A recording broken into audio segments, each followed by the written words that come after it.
أعوذ بالله من الشيطان الرجيم بسم الله الرحمن الرحيم الحمد لله رب العالمين الرحمن الرحيم مالك يوم الدين إياك نعبد وإياك نستعين اهدنا الصراط المستقيم صراط الذين أنعمت عليهم غير المغضوب عليهم ولا الضالين اللهم صل على محمد وبارك وسلم إنك حميد مجيد. Assalamu alaikum wa rahmatullahi ta'ala wa barakatuhu to our wonderful viewers.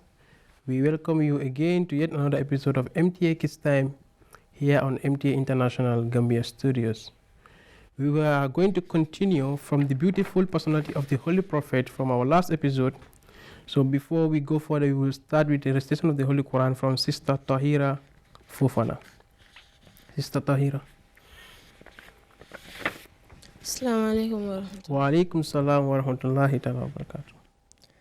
أعوذ بالله من الشيطان الرجيم.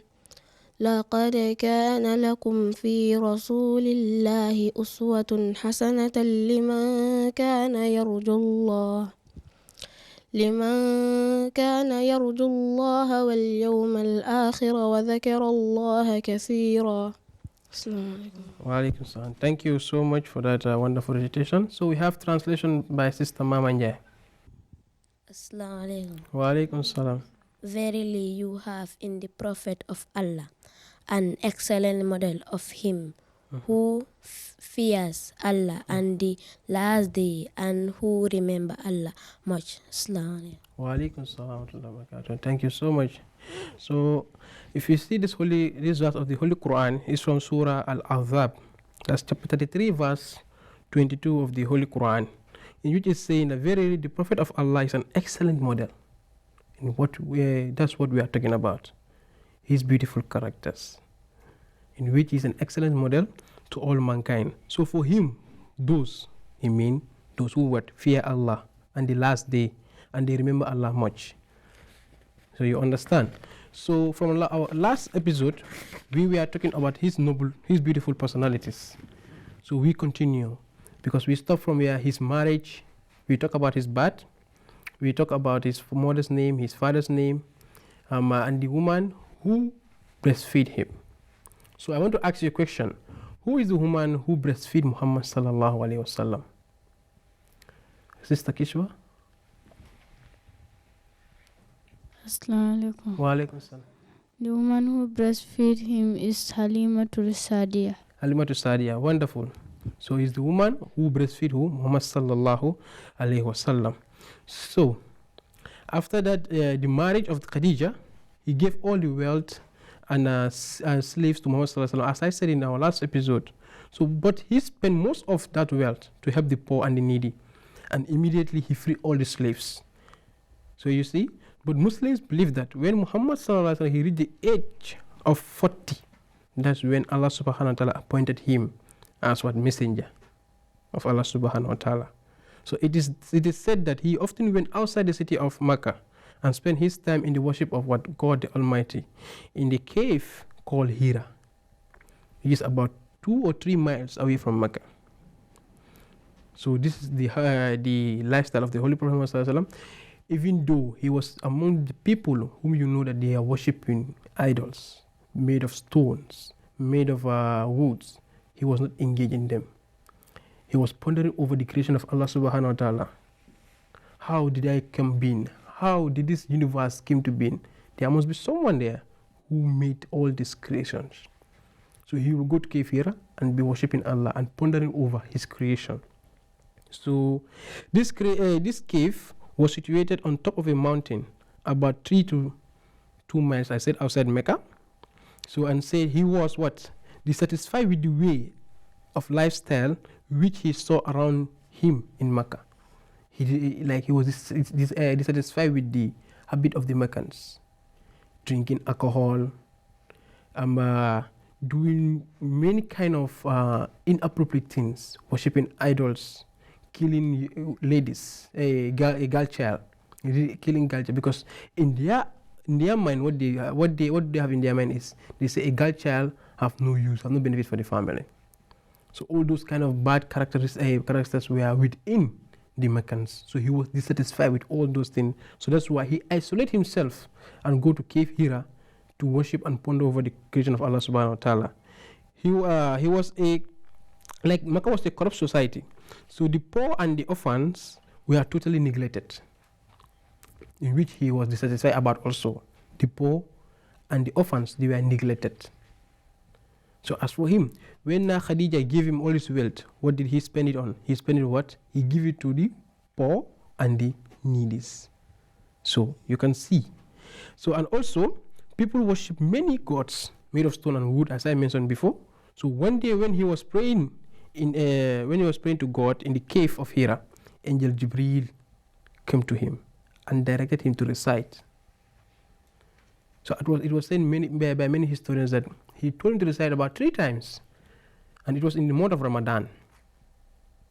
In the month of Ramadan, so he was in the cave, and the Angel Jibril came to him and asked him to recite Iqra, but he said he cannot recite. And Muhammad sallallahu alaihi wasallam replies that he did not know how to recite. That's what he replied. They said, some of the historians, they said, and the Jibril strangled him, like he held him firmly and asked him to recite 3 times. Then after that, when he told him, he replied that I cannot read, he told him, Iqra bismi rabbikal ladzi khalaq. Yeah, that's Surah Al-Alaq, verse 2. We said what? Convey down, recite, read in the name of thy Lord who created. So from there, that's the time Holy Prophet also starts studying, and also Allah taught him through Angel Jibril. And Jibril to come to him and teach him. So and also the angel insists to and began. The angel insists, and so Muhammad began to recite as he was instructed, and he then start of the revelation. That was the start of the revelation to come to the Holy Prophet. So from that moment when Angel Jibril came to Muhammad sallallahu alaihi wasallam and asked him to read, that was the time revelations start to come upon the Holy Prophet Muhammad sallallahu alaihi wasallam, and it was a new experience to him, because according to historians, when this happens, Muhammad sallallahu alaihi wasallam went home. He was shivering, he was shaking, and he was sweating immensely because he saw something that he had never saw. So he was very scared. But his wife took him to his uncle to inquire about this. But what the uncle replied to the wife, that's Khadija, he told him that it's the same thing that happens to Prophet Moses and Prophet Isa ibn Maryam, alayhi salatu wasalam, that the same angel that has come upon him, he will be a prophet. And he promised that if the time that the Holy Prophet will go to the people, like to convey his message to the people that he's the Prophet of Allah, he will stand by him and help him. But before that, the Holy Prophet, that man, the uncle of Nana Khadija, passed away. So you see, so let's come to imagine this. You are in a society that has been corrupted, a society that they are engaged in idol worship on all kind of bad things that Allah dislikes, but still, you, a single person, you notice that, you realize that what these people are doing is not right, and the God they are worshiping is not that, it's not the God, because it's a God that they made by their own hands. So he was pondering over, like, there is a God there who created me and all these people, and the heaven and the earth. So he isolated himself about 2 miles or 3 miles away from your home, just to go and ponder for many days. Not only one day, you go there one day, but you'll be there many days to be pondering over the creation, praying to Allah subhanahu wa ta'ala. So let's just imagine this. How a child is able to do this during a very young age until you attain the age of 40 years. Today in our societies, most of us, we are carried away by these worldly affairs. But Muhammad sallallahu alaihi wasallam was an excellent model, and he was an example to all of us. So that's why we have to follow his footsteps. And also, I want to ask you a question. What is a revelation? Did anyone of you know what a revelation is? Okay, then I will tell you. A revelation is a divine knowledge that is conveyed verbally to man. That's from God, Allah subhanahu wa ta'ala, through Angel Jibril. This is what means. This is what revelation means. So we go. So this and other revelations that follow. That means the first ayah that was revealed to Holy Prophet, that's Iqra bismi rabbikal ladhi khalaq. From that which follows become part of the Holy Quran.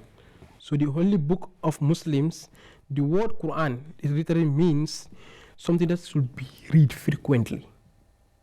So that's why even our beloved Huzur encourage us to be reciting the Holy Quran frequently, always. So that's the meaning of the Holy Quran. Something that's supposed that have to be read often. So whenever any portion of the Holy Quran was revealed to the Holy Prophet Muhammad, he learned it by heart. That is, he memorized it. Many of his followers did the same. They also memorize it, and some of them, they will even go to the extent of writing the verses on anything that's available to them, on a piece of rock, ladder, or even at the back of the trees. They will write it there. So you see, but it took 23 years for the entire Quran to be revealed to the Holy Prophet Muhammad sallallahu alaihi wasallam.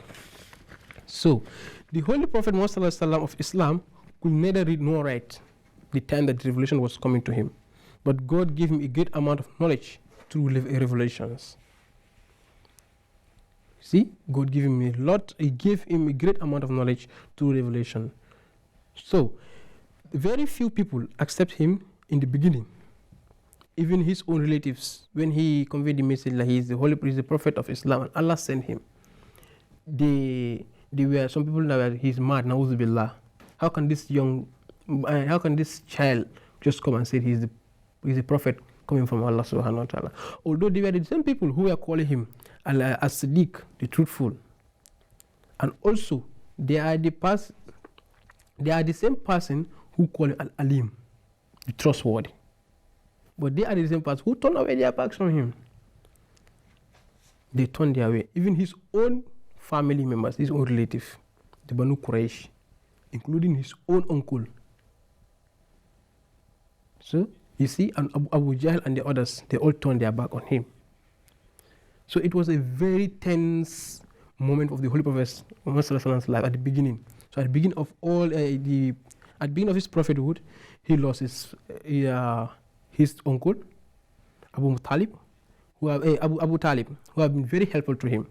And also, he lost his wife, his beloved wife, Khadija. And that's the same here. He was banished from Mecca. So with all those sufferings he faced, that doesn't make him to turn away from Islam. That doesn't make him to turn away or disappoint Allah and say that it is very hard for me, I cannot do it. But he was patient and carried the work of Allah subhanahu wa ta'ala until his death.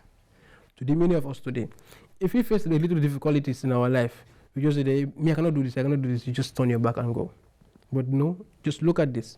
You are sent by Allah subhanahu wa ta'ala. He was sent by Allah subhanahu wa ta'ala. He lost all his loved ones, his close relatives, he lost them. His uncle, his wife, and yet, not even only that, the Meccans, they banish him out of they used to sell to them, they don't sell food to them. Even to have water is very difficult. For about 2 to 3 years, I guess, before that banish was stopped. So you see, the Holy Prophet is a very good role model to us. So we need to learn from him and take his full step. So he lived in Mecca for 13 years. Then during this time, he and his followers were persecuted. But then Allah instructed him to what? To migrate to Medina. So that's when he migrated to Medina with some of his followers. Not all of them went once, but they go bit by bit. So and then when the persecution became very immense, Allah commanded him to leave Mecca, as I said it before. So he therefore went to Medina, a city where Islam already spread. Just before him going to Medina, Islam was already there. Because this was untrue. They said there were, according to historians, there were few businessmen who normally come to Mecca. So they were hearing about him. So they come to inquire. I think it's about 13 of them. They come and inquire from him. Then from there, when he told them his message, they believed him. Then he went back. They went back to Medina, and also they spread his message. So Islam was already established there. So this is it. So and also, when he reached, as I was saying, so the event is known as Hijrah, when he was migrating to Medina. Hijrah in Islamic history. So the Islamic calendar starts from the day the Holy Prophet ﷺ migrated from Mecca to Medina. So this is the noble and the noble and beautiful life story of the Holy Prophet Muhammad ﷺ. And inshallah, we will continue from our next episodes. So this is all we have for you in today's episode of MTA Kiss Time. Until we come your way, I am your presenter Ali Juf. Assalamu alaikum wa rahmatullahi ta'ala wa barakatuh.